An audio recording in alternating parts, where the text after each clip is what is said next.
할렐루야. 하나님은 살아계십니다. 이곳에 계셔서 여러분을 만나시길 원하시고 은혜 베푼기를 원하시는 걸 믿으시기 바랍니다. 하나님의 허락하신 말씀 갈라디아서 5장 16절에서 26절까지 말씀을 중심으로 믿음으로 사는 삶, 성령을 쫓아 행하라, 이런 제목으로 하는 말씀을 선포하겠습니다. 믿음으로 사는 삶을 살려면 어떻게 하라고요? 성령을 쫓아서 행해야 된다는 겁니다. 여러분, 진짜 가장 복된 인생이 어떤 인생이라고 했다고요? 세상의 복, 사람의 복으로 사는 것이 아니라 하나님의 복으로 사는 거라 그랬어요. 왜 그렇다고 그랬어요? 사람의 복, 세상의 복은 일시적으로, 부분적으로, 한계적으로 상대적이지만 하나님의 복은 온전한 구원, 전인 축복, 영원한 천국의 복을 보편적으로 누구에게나 주시기 때문에 그래요. 근데 이 하나님의 복이 나의 복이 되려면 어떻게 하면 된다고요? 하나님의 복은 무엇으로 받는다고요? 돈으로도, 힘으로도, 능으로도, 지식으로 맘착해도, 얼굴 예뻐도 못 가고, 오직 뭘로? 믿음으로 받는다라. 믿음으로 말미암는 은혜로 받는다라. 선물로 받는다는 거예요. 내가 어떤 노력을 해서 그 대가로 싸구려 받는 게 아니라는 거예요. 그래서 이 믿음으로 구원을 믿음으로 말미암아 구원을 받으면 이제 어떤 사람이 된다고요? 제사함을 받아가지고 복된 사람이 되는 거예요. 하나님의 복을 받은 거예요. 이게 굉장히 중요하죠. 이 하나님의 구원은 어떤 구원이라서 온전한 구원이니까 인생에 수많은 문제 있는 거에서 하나님은 영혼의 문제, 정신적인 문제, 정서적인 문제, 육신의 문제, 집안의 문제, 나라와 민족의 문제, 열방의 문제, 기후의 문제, 모든 문제 가운데서 건져주신다는 거예요.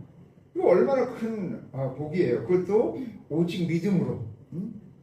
그 돈도 지식도 아무것도 세상 그것도 필요 없어. 오직 믿음으로 된다는데 복음이라는 하나님의 복된 소리, 굿뉴스, 좋은 소식이라고 이야기를 하는 것입니다. 근데 여러분, 믿음으로 구원을 받아. 이거는 이제 복된 사람이 된 거예요. 하나님의 복을 받은 거예요. 근데 받는 것도 중요하지만은 받은 복을 누리는 것도 굉장히 중요하단 말이에요.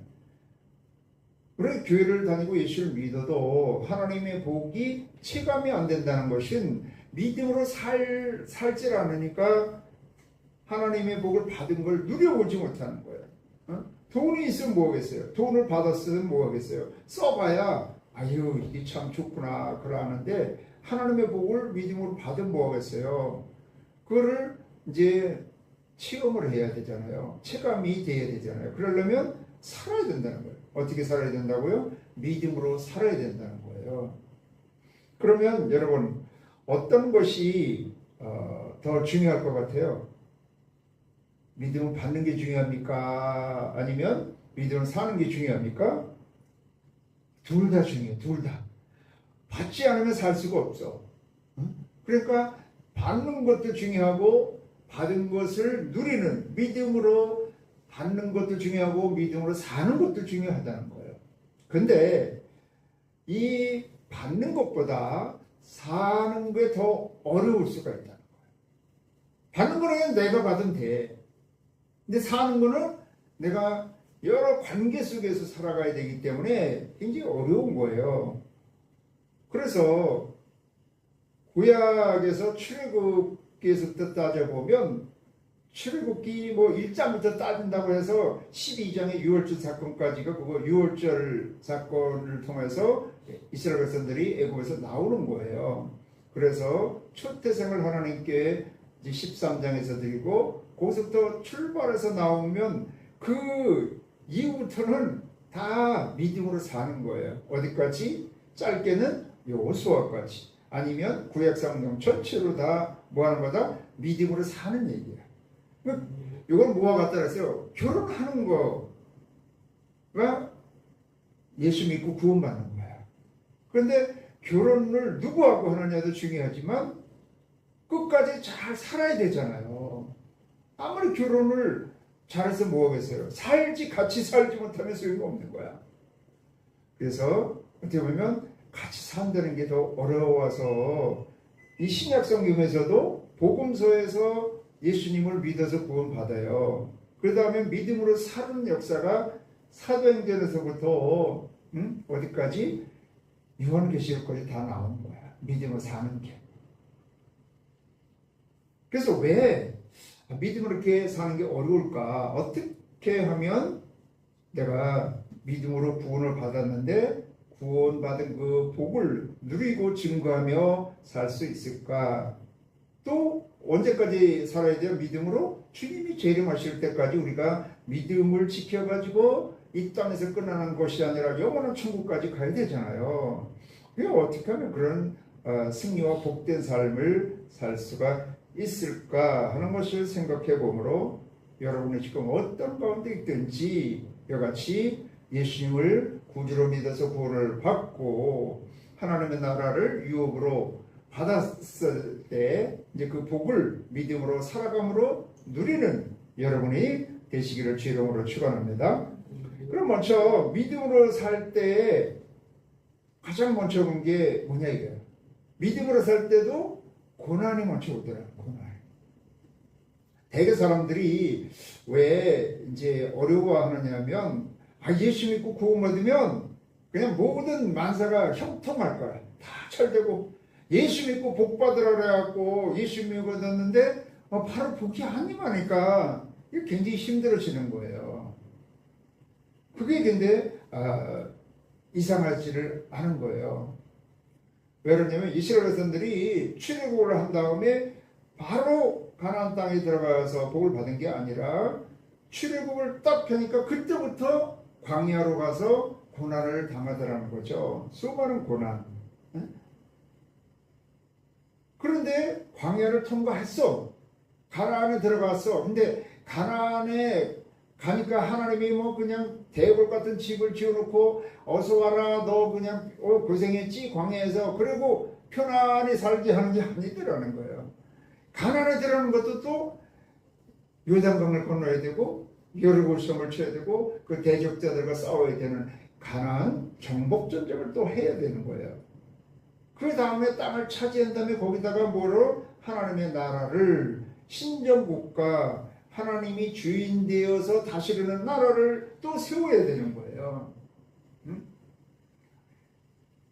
근데 이거를 인간적으로 생각을 하면 왜 이런 어려움이 올까? 출애굽을 했는데 홍해바다와 앞에는 홍해바다고 뒤에는 애굽 병사고 사방은 모래벌판이고 피할 데도 없고 도와주는 사람도 없고 아무것도 할 수가 없어. 이제는 죽는 길밖에 없어요.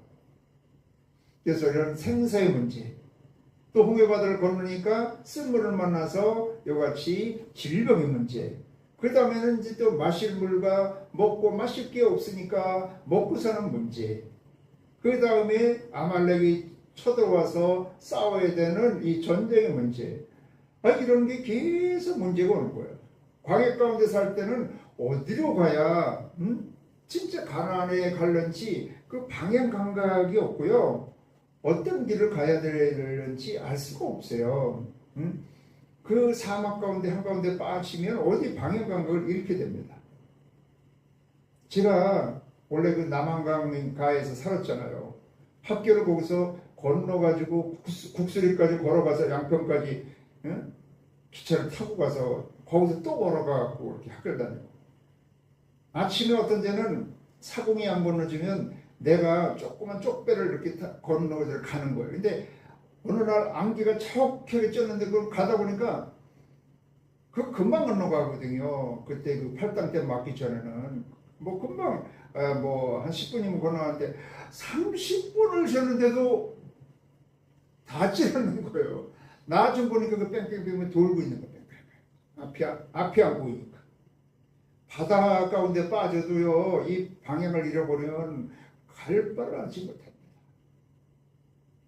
이렇게 광야 생활은 수많은 고난이고 문제고 결국 사망, 광야 가운데에서 빠지면 결국 거기서 헤어나오지 못하면 거기서 죽는 거예요.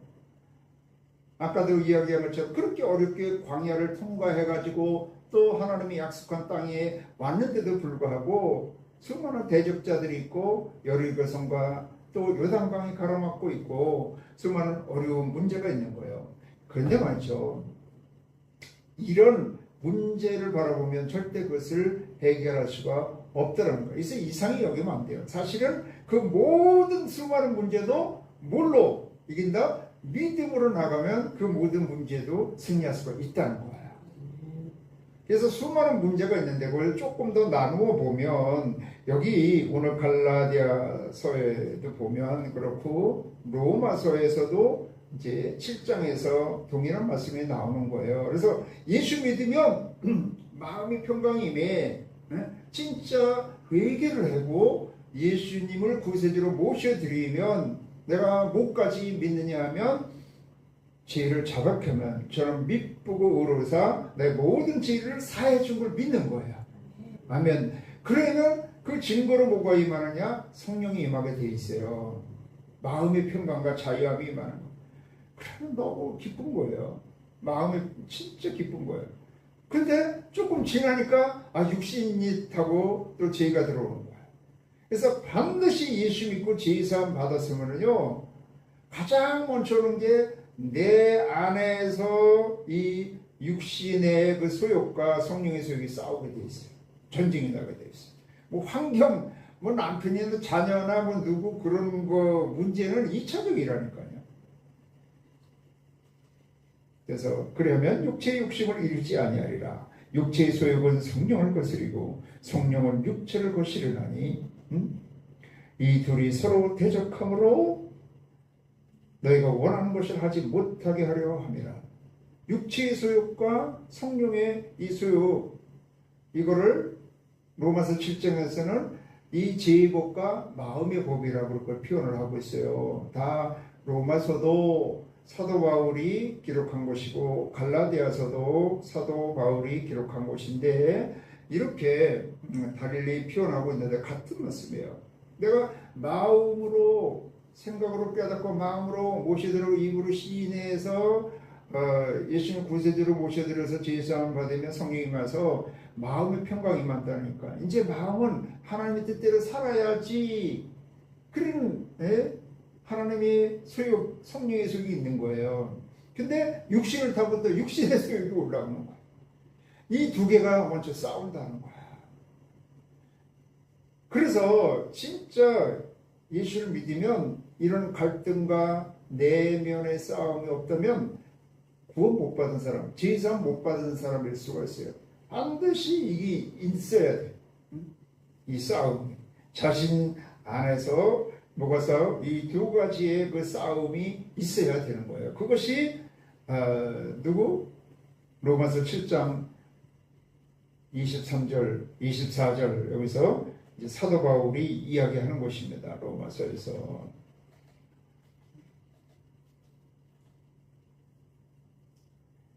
20절. 만일 내가 원하지 아니하는 것을 하면 이를 행하는 자는 내가 아니여 내 속에 거하는 죄인이라. 그러므로 내가 한 법을 깨달았노니 곧 선을 행하기를 원하는 나에게 악이 함께 있는 것이로다. 내 속사람은 하나님의 법을 즐거워하되 내 지체 속에 한 다른 법이 내 마음의 법과 싸워 내 지체 속에 있는 죄의 법으로 나를 사로잡는 것을 보는도다. 마음의 법과 이 지체, 육신의 법, 죄의 법이 내 마음의 법을 사로잡아온다는 거예요. 이걸 바라보니까 그냥 오라나는 공고한 사람이에요. 너무 힘들다는 건 너무 힘들어. 공고한 사람이로다. 뭐와 같아? 이 사망의 몸에서 누가 나를 건지면 죽을 것 같아. 너무 힘들어가지고. 이게 없다면, 요게 없는 사람은 글쎄 죄가 없는, 아직 죄사함을 못 받은 사람, 구원을 못 받은 사람일 수도 있어요. 물론 요 단계를 넘어가지고 성령 처음 안에서 그거를 다 다스릴 정도가 됐으면 모르지. 그런데 이 단계를 반드시 거친다는 거예요. 그래서 예수 믿으면 가장 먼저 힘든 게 내 자신과 내 자신 안에서의 마음의 법과 육신의 법, 이 성령의 법과 이 지체를 타고 오는 제법 싸우는 이거를 이기는 이게 더 어렵다는 거야. 반드시 이런 고난이 먼저 오게 돼 있는 겁니다. 그런 거 힘들지. 근데 내가 마음은 이제 예수를 믿어서 구원받았는데 육신은 안 변하니까 육신을 타고 올라오는 거고요. 그 다음에는 이제 또 믿음으로 살아가야 되니까 집에도 가고 직장이나 사업장에도 가고 애들 키우고 그러니까 이 세상 속에서 가서 살아야 되잖아요. 근데 세상이 안 변하고 그대로야. 집에 가도 그렇고 뭐 애들 그대로니까 이 환경과의 싸움이 이제 시작이 되는 거예요. 그래서 환경과의 싸움에서 뭐예요? 먹고 사는 문제, 아까 출애굽에서 쭉 이스라엘 백성들이 당한 것처럼 먹고 사는 문제, 질병의 문제, 이 죽고 사는 문제, 또 대적자의 문제, 나중엔 그 관계, 그 내부에서 관계적인 그런 문제. 이것이 가장 사람들이 세상에서 살아가는데 가장 우리에게 직접적으로 다가오는 중요한 문제입니다. 뭐 죽고 사는 것, 먹고 사는 것, 질병의 문제, 대적자의 문제, 관계의 문제, 뭐 가족 관계니 뭐 이렇게 내부적인 그런 공동체 생활 가운데서 서로 부딪히는, 가정 안에서 부딪히는 관계의 문제, 직장에서 부딪히거나 교회에서 부딪히거나 뭐 어디 단체에서 부딪히거나 이런 관계가 계속 오는 거예요. 나는 근데 가서 이거를 진짜 하나님의 뜻대로 살기를 원하는데 너무 세상이 악한 거야. 사람들이 너무 진짜 악한 거야. 이걸 싸워야 되니까 너무 힘든 거죠. 너무 힘들어. 그래갖고 교회에서는 그냥 할렐루야 하는데 그냥 세상에 가서는 힘을 못 쓰는 그런 경우도 많이 봅니다. 그러니까 오죽하면 베드로가 마태복음 17장에 변화산에 가서 예수님이 변화되는 그런 거룩한 모습을 막 보고 그러니까 너무 좋아서 초막이라도 좋으니까 여기서 초막집 짓고 여기서 살겠습니다 그러잖아요. 어떤 분은 계속해서 그냥 기도원에만 다니는 분이 있어. 계속 그냥 여기서 세상에서 그런 많은 문제하고 부딪히기가 힘들고 또 부딪혀서 또 이기지도 못할 것 같고 그러니까 계속 그냥 기도원에만 가는 거예요. 기도원에 거기서 계속 살아. 아주 그냥 팽개쳐버리고 기도원에서 뭐 심부름 해주면서 거기서 살라고 그러는 사람도 있더라고. 그래서 이 환경과의 싸움이 있는 거예요. 그런데 이 내면에서 육체를 타고 오는 제복, 육신의 소욕 이런 것도 세상에서 나가서 세상 그 환경과의 싸움, 세상에서 내가 먹고 사는 문제, 죽고 사는 문제, 질병의 문제, 관계의 문제 이런 모든 문제 가운데에서 문제가 발생했을 때 그것을 이제 승리하고 복된 삶을 살아야 되는데 이런 모든 것 가운데 뭐가 역사하느냐 하면 결국 한마디로 얘기하면 악한 영의 역사가 있다는 거예요. 이것이 우리가 이야기하는 에베소서 49장 에베소서 6장 10절에서부터 보면 그 영적 싸움 끝으로 너희가 주 안에서와 그 힘의 능력으로 강건하여 지고 마귀의 관계를 능히 대적하기 위하여 하나님의 전신갑주를 입으라. 우리의 씨름은 혈과 육을 상대하는 것이 아니요 통치자들과 권세들과 이 어둠의 세상 주관자들과 하늘에 있는 어떤 영이요 악의 영들을 상대하매라. 그러므로 하나님의 전신갑주를 취하라. 이는 악한 날에 너희가 능히 대적하고 모든 일을 행한 후에 서기 위함이라. 결국에는 이 세상 가운데 사는데 모든 세상을 누가 다스린다? 이게 악한 영이 다스린다는 거야. 또 내 육신을 타고 올라오는 것. 내가 예수 믿기 전에 육신적으로 세상적으로 살았잖아요. 육신을 세상 쪽으로 살아서 그렇게 살아온 건 누구의 종로로 듣다고요? 이 죄의 종로로 마귀의 종노릇, 악한 영의 종노릇하며 살았기 때문에 육신이 변하지 않으니까 계속해서 이게 역사를 하는 거야. 육신을 통해서, 내 생각을 통해서, 마음을 통해서, 때로는 보는 걸 통해서, 듣는 걸 통해서. 이게 악한 영의 역사하면 뭐 보고 듣는 것도 시원하게 들어. 어떻게 어디서 들어도 그렇게 안 좋은 것만, 부정적인 것만 듣고 오는지, 봐도 왜 꼭 그런 안 좋은 것만 보는지. 와, 그 말하면 그 말꼬리를 잡아가지고 그 뭐 오래된 몇십 년 된 그런 말꼬리 잡아가지고 사람을 죽이고 살리고 막 그러잖아요. 그러니까 이 여러분, 악한 영은 역사 안 하는 데가 없어. 우리의 육신에는 우리 이런 그 정신적인 것, 생각하는 것, 보는 것, 듣는 것, 뭐 마음 먹고 말하는 것, 이런 모든 것 가운데 역사하고요. 가까운 사람에게 역사하고, 또 뭐 주변 환경 어디 가까운데 직장이나 사업장 뭐를 해도 다 역사를 해요. 어디나. 마귀는 쉬지 않아. 응? 휴가도 안 가. 불타는 금요일도 없어. 얘네들은. 불타는 금요일을 더 역사하지. 그냥 죄가 더 역사를 하지.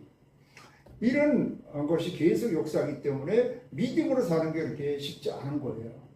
내 자신과의 싸움이 있고요, 또 환경과의 싸움이 있는데, 거기에 악한 영은 이 기가 막히게 지혜롭습니다. 아주. 그러니까 예수님도 뱀같이 지혜롭고 비둘기같이 순결하라고 그런 거예요. 뱀같이 지혜로운 거는요, 마귀도 굉장히 지혜롭습니다. 그렇게 뭐 대충 역사하지 않습니다. 우리의 약함과 우리의 뭐 그런 조금이라도 불신의 모습을 보이면 그 틈을 타고 들어와서 어떻게든지 역사를 합니다. 어떻게든지 지고 흔들고, 넘어뜨리고, 누구 뭐 유행가사처럼 태클을 거는 거예요.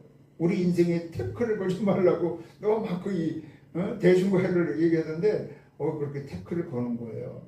근데 그냥 거는 정도가 아니라 우리를 하나님께로 못 나오게 하고, 불신 가운데, 육신의 소욕 가운데 살아서 결국 예수를 믿었는데도 불구하고 육신을 따라 살면 결국 사망이라는 거예요. 그것이 로마서 8장에 쭉 나와 있잖아요. 육신을 따라 살면 그건 사망이라는 거예요. 예수를 믿었다고 하는데 계속 세상을 따라서 육신을 따라 살면 결국에는 사망으로 간다는 거예요. 그래서 여러분, 예수 믿어가지고 고난이 임하고 문제가 생기는 것을 이상히 여기면 안 된다는 거예요. 다 누구에게나 있어요. 누구에게나. 아유, 저분은 믿음이 대단하고 문제 없겠지 그러는데, 또 믿음이 있는 사람은 그만큼 또 강하게 역사를 해요. 누구든지 다 이 악한 영의 역사는 있다는 거예요. 그러면 이거를 어떻게 이기고 승리를 하느냐? 어떻게 이거를 이기고 승리하겠어요? 결국 그것은 예수님이 마지막 말씀하신 거예요. 내 증인이 되는 역사, 예수님이 증인이 된다는 것은 예수를 믿어가지고 구원받은 축복을 내가 누리면서 살아가는 거예요. 그게 바로 증인의 삶을 사는 거예요. 내가 예수 믿은 자답게 사는 거예요. 복받은 사람답게 사는 거예요. 예수를 믿었다면 뭐예요? 구원받았어. 생명을 얻었어. 천국의 복을 받아가 그걸 누리고 증거하는 삶을 살아야 되는 거예요. 그러려면 뭐 하라 그랬어요? 사도행전 1장 4절에서 너희는 예루살렘을 떠나지 말고 아버지의 약속하신 것을 기다리라. 너희가 민날에 못되어 성령으로 뭘 받으리라? 침례를 받으리라. 오직 너에게 성령이 임하시면 너희가 권세와 능력을 받아가지고 그때 내 증인의 삶, 그때 믿음으로 살아서 그때 하나님의 은혜와 축복을 누리며 증거하는 삶을 살 수가 있다는 거예요. 그래서 여러분, 구원의 복은 오직 예수예요. 오직 예수님을 구세주로 믿어야 구원을 받습니다. 다른 길은 없어. 구원에 대해서 다른 얘기하면 그건 이단이야. 더 높고 뭐 특별한 게 없어요. 회개해가지고 예수님을 구세주로, 나의 구세주로 믿는 거예요. 그러려면 예수님 앞에 와서 나의 모든 죄를 자백하고 예수님을 내 구세주로, 예수님이 예수님을 나의 구세주로 모신다는 것은 예수님이 나의 모든 죄와 허물을 십자가에서 대신 갚아주셨어. 그렇기 때문에 예수님을 나의 구세주로 모시고 그 죄를 자백하면 그 모든 죄를 깨끗게 하시고 의롭다 여겨주시고 하나님의 구원에 이르게 하신다. 제사함을 받은 것, 하나님의 구원을 받은 것, 하나님의 나라 천국의 복을 받은 것, 하나님의 자녀가 된 것, 이거 다 믿는 거예요. 이걸 믿어야 구원을 받은 거예요. 근데 오직 이걸 뭐 한다고요? 믿음으로 예수님을 구세주로 믿음으로 구원받았다고 그래요. 근데 구원은 오직 예수를 구세주로 믿어야 구원받는 거예요. 근데 구원받은 믿음을 누리고 증거하는 삶을 살려면 다른 길 없어요. 우리 힘으로는 내 육신도 못 이겨. 우리 힘으로는 세상을 못 이겨. 우리 힘으로는 이 악한 영을 이길 수가 없어요. 죽고 사는 문제, 먹고 사는 문제, 질병의 문제 이길 수가 없어요. 오직 하나님이 예수님이 보내신 다른 보혜사, 우리를 도우려고 옆에 와서 계신 우리의 변호사 되신 분, 우리의 원더풀 카운셀러, 우리의 최고의 상담자, 우리의 최고의 가이드, 우리의 최고의 인도자, 최고의 권세와 능력을 주시는 분. 자자, 믿음으로 살 수 있는 건 다 주셔. 그게 성령이야. 예수님이 구원을 해주신 건 다 모든 구원을 해주시는데 성령님은 믿음으로 살 수 있는 걸 다 주신다는 거야. 위로도 해주시고, 힘도 주시고, 권세도 주시고, 상담도 해주시고, 인도도 해주시고, 또 뭘 주시냐? 고린도전서 2장 9절에 보면 하나님의 그 사랑하는 자에 위해서 예비해 놓은 모든 것을 알게 해주신다는 거야. 이 성령이 예수님이 진짜 나의 구세주가 된다는 것을 알게 하고 믿게도 한다는 거예요. 확신을 갖게 한다는 거예요. 담대함을 주신다는 거예요. 여러분, 성령 충만 받으면 말문도 트이고요.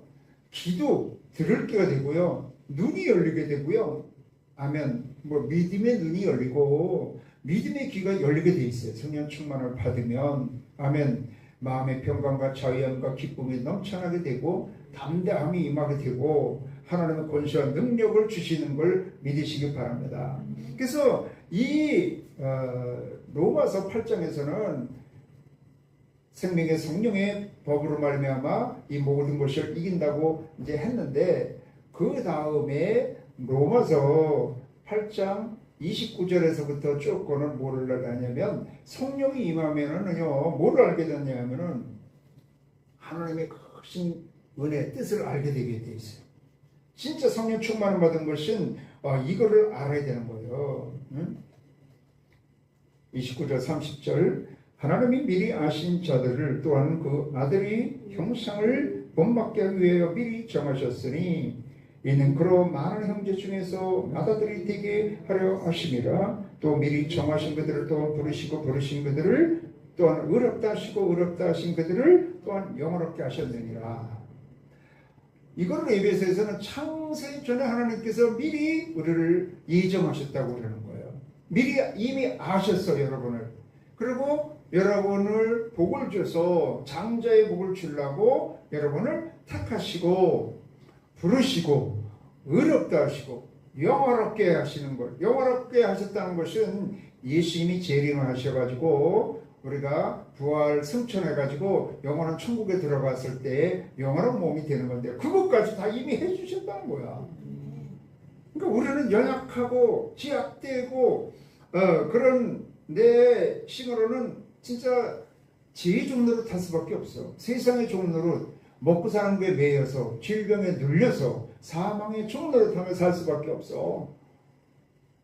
예수님을 믿기 전에는 우리는 고난 가운데 살다가 영원한 사망 가운데 들어갈 수밖에 없는데 하나님이 이미 아무것도 없는데도 불구하고 죄인인데도 불구하고 하나님이 아시고 택하시고 부르시고 의롭다 하시고 영원하게 하셨다는 거예요.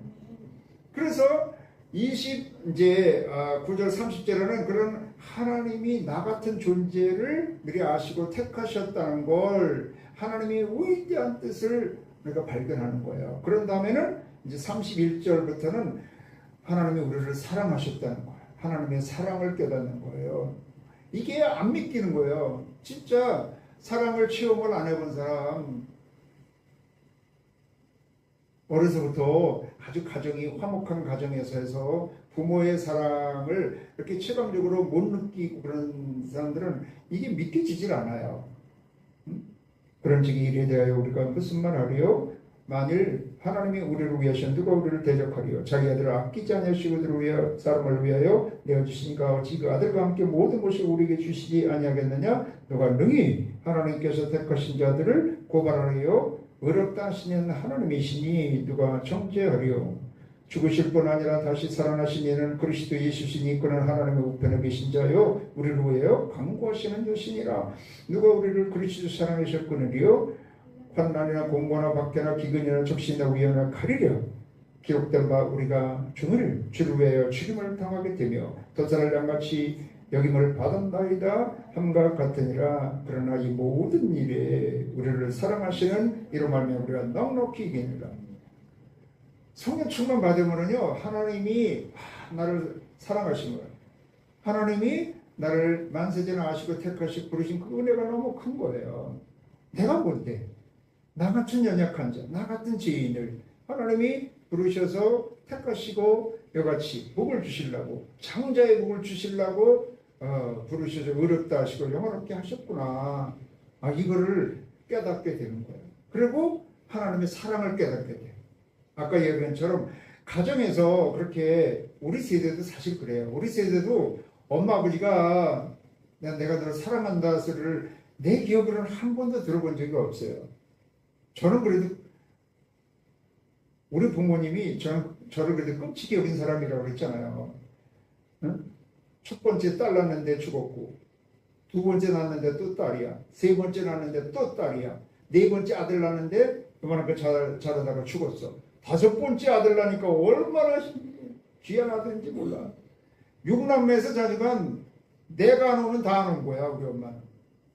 그런데도 엄마가 날 들으면 사랑한다 그런 소리를, 아버지가 날 사랑한다 그런 소리를 들어본 적이 없어요.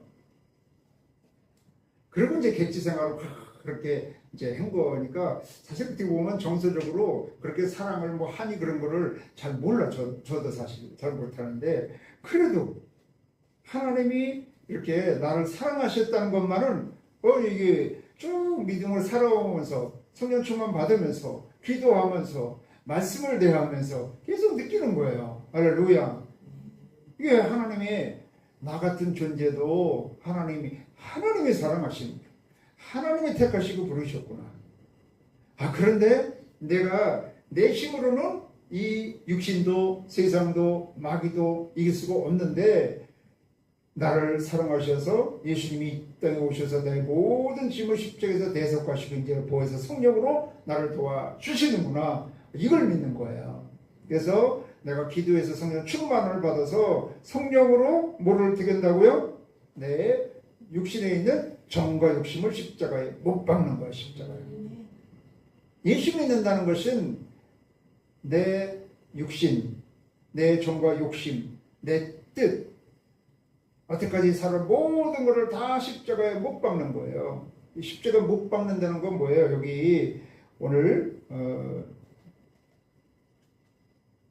갈라디아서 6장 25절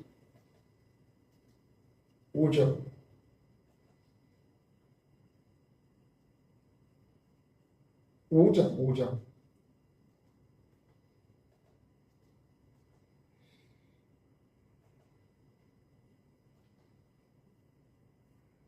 24절 그 정욕과 탐심을 십자가에 못 박았느냐라 그러잖아요. 십자가에 못 박는다는 것이 뭐냐면 믿음으로 나는 십자가에서 내 육신, 과거의 육신을 나는 죽었습니다. 내가 믿음으로 그거를 받아들이는 거야. 믿음으로 선포하는 거야. 아멘. 내 모든 생각, 인간적인 생각, 인간적인 세상적인 생각, 인간적인 마음 먹고 상처나 그런 모든 것은 육신을 통해서 어떻게까지 환경을 통해서 사람을 통해서 받은 것, 육신을 통해서 올라오는 정과 욕심 이런 거는 다 십자가에서 나는 죽은 사람입니다. 이게 침례를 받은 거예요. 침례. 나는 죽었습니다. 예수 안에서 과거 모든 것은 다 죽고 예수 안에서 새 사람이 되었습니다. 그를 믿음으로 받아들인 거예요. 근데 그것도 잘 안 되는 거예요. 십자가 안에서 나는 죽었습니다. 예수 이름으로 인간적인 생각, 세상적인 생각을 따라가. 그렇게 계속해서 선포하고 십자가의 능력을 덧입어서 예수 이름으로 물리쳐야 되는 거예요. 근데 그것도 안 돼서 기도해서 성령 충만 받아서 성령으로 내 육신을 다스리고 생각을 다스리고 마음과 혀를 다스려야지만 이길 수가 있게 되는 걸 믿으시기 바랍니다. 근데 이것도 평소에 잘 안 돼. 그래서 하나님이 사랑하는 사람에게는 뭘 주냐? 고난을 주는 고난을. 여러분 사도 바울 같은 사람도 온전히 복음 증거하는데 미쳤어. 십자가와 성령에는 다른 걸 바라보지 않아. 다 배설물로 똥과 같이 여기고 그렇게 살았는데도 불구하고 오직 예수를 증거하고 오직 교회를 세우고 오직 영혼 구원만을 힘썼는데도 이 육체의 가시를 뽑아주지 않으시는 거예요. 환경이 여러분 너무나 고난을 많이 당하는 거예요. 아시아에서 당한 고난을 너희가 모르지 않기를 원치 않으니 아주 심한 고난을 받아 사형 선고를 받은 줄 압니다. 살 소망이 끊어졌다. 그러나 이 모든 것은 나를 의뢰하지 않냐고 죽을 가운데 부활하신 예수님만 의뢰하게 하려 하십니다. 그렇죠. 그 사도 바울 같은 사람도 여러분 뭐예요? 그걸 다 깨닫고 모든 걸 깨닫고 성령으로 열심히 살고자 해도 잘 안 되더라는 거야. 성령의 법으로 살고자 해도 안 되더라는 거야. 그러니까 또 하나님이 고난을 주셔서 여러분 고난당한 자가 지혜가 그쳤느니라 이렇게 베드로서에 말씀하고 있어요. 그래서 고난당하는 걸 이상히 여기면 안 돼. 아니 목사님이 아니 장로라면서 권사라면서 그렇게 열심히 교회 다니면서 왜 문제가 있어? 뭐 주위에서 친척이나 그럴 수도 있고 심지어는 믿는 사람도 그럴 수가 있어. 교회 다녀서 문제 하나도 없대. 자기는 문제 없고 다 세상적으로 잘 살면 그게 복받은 사람처럼 그랬는데 그럴까? 진짜 문제가 하나도 없고 다 세상적으로 돈 걱정 안 해. 아픈 데 없어. 자식들 다 잘 돼. 그러면 그렇게 간절히 기도가 나올까? 거의 그런 경우가 없어요. 그런 경우가 없어요. 신앙은 여러분 침대에 의해서 근거를 내서 여러분 신앙이 나오는 게 아니라 광야에서 신앙이 나오는 걸 깨달으시길 바랍니다. 그래서 자꾸 하나님이 우리를 광야로 내모시고 문제와 고난을 당하게 하셔서 자꾸 무릎 꿇리는 거예요. 저는 이렇게 해서 진짜 오직 하나님만을 여의도에 있을 때도 힘 있는 목사님이나 거기 줄 서거나 힘 있는 장로 찾아가거나 한 번도 그런 생각조차를 안 했어. 나는 생각조차. 오직 복음만 증거하고 사명만 감당하는 그것만 하고 오직 전도 사명 감당하는 그것만 했는데도 불구하고 이리저리 그냥 어려운 교구만 보내더라고. 근데 나는 어려운 교구를 보내도 할렐루야 그래서 할렐루야. 조용히 목사님 목회하는 교구 어디 나가도 나는 할렐루야다. 어려울수록 나는 하나님 더 좋은 역사를 이루신다. 그러니까 계속 그걸 이기려니까 계속 기도할 수밖에 없고요. 개척 나와서도 계속 어려움이잖아요. 기도로 더 하나님이 나를 낮추시고 깨뜨시는구나.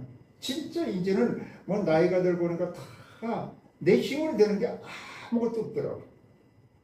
코로나 걸치고 그러면서도 수 없는 고난, 내 힘으로는 아무것도 할 수 없습니다. 완전히 그렇게 완전히 죽이는 거예요. 완전히 하나님이.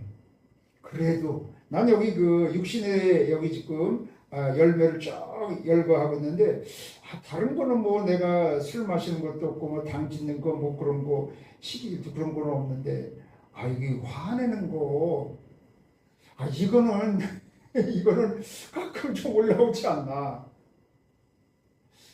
이것도 참 이게 되는데 그러니까 사도 바울도 날마다 죽노라 그랬잖아요.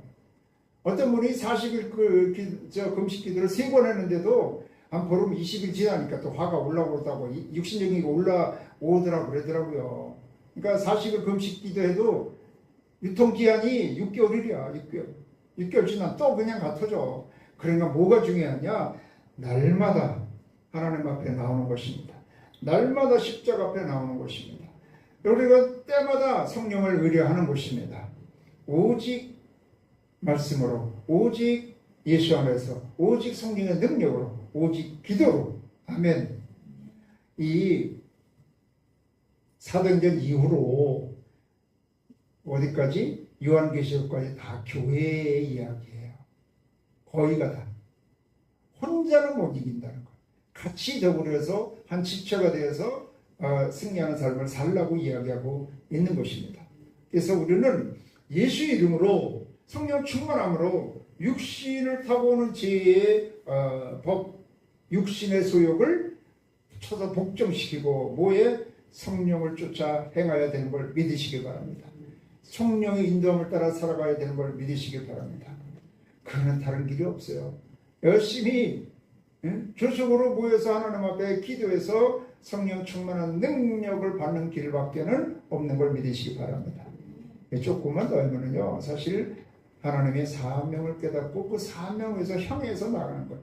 매일 사명이 없이 그냥 성령 충만, 은혜, 능력, 축복, 응답, 기적 이것만 갖고는 한계가 있어요. 그래서 하나님이 왜 나를 하루라도 더 살게 하시는가, 그거를 깨닫고 그 사명을, 하나님 뜻을 이루기 위해서 그 방향을 가지고 열심히 기도하면서 나가면 하나님의 뜻을 이루다 보면 다른 것은 하나님이 이루게 주실 걸 믿으시기 바랍니다. 그래서 믿음으로 살아야, 예수를 구주로 믿으면 구원의 복된 사람이 되는데, 그 받은 복을 누리려면 믿음으로 살아야 되는데, 믿음으로 살려면 내가 기도해서 성령 충만해서 내 육신의 법, 육체와 싸워서 승리하고 성령 충만한 능력을 받아서 세상에 나가서도 싸워서 모든 것과 싸워서 승리하고 악한 영과 싸워서 승리했을 때 믿음으로, 어떤 믿음으로? 승리하는 믿음으로 살아서 하나님의 복을 누리고 증거하는 삶을 살 수 있게 되는 걸 믿으시기 바랍니다.